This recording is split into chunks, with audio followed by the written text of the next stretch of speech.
घाम निघणं फार आवश्यक आहे. हं. की एक उदाहरण देतो, की घामातून आजार कसे बाहेर पडतात. म्हणजे विविध मार्गाने असतात, बापरे! पण घाम सुद्धा. हं, म्हणजे तीव्र कावीळ झालं, जॉन्डिस खूप जास्त झालं, हं. तर पांढऱ्या कपड्यांना पिवळे डाग पडतात. हां, बऱ्याच हं, लोकांच्या बाबतीत होतं असं. होय. येस. मग घामातून दोष बाहेर निघतो. ओके. किडनी फेल्युअरच्या पेशंटला पब्लिक युरिनल सारखा वास येईल असा घाम येतो. हां.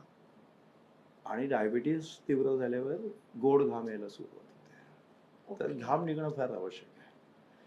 आणि अच्छा. म्हणून तुम्हाला ऐकून धक्का बसेल, की हं. मी इंग्लंडमध्ये सकाळी 4 वाजता थंड पाण्याने अंघोळ करत असतो बापरे! आणि जळगावच्या किंवा मुंबईच्या उकाड्यामध्ये मी माझ्या एकट्यासाठी कधी फॅन, एसी काय बोल हो. बापरे! आणि मी हे म्हणण्याचं धाडस करू हं. शकतो, 40 वर्ष प्रॅक्टिसमध्ये आहे वैद्यकीय सेवेत आहे, की 1 ग्रॅम घाम हा 1 ग्रॅम सोन्या एवढा मौल्यवान आहे.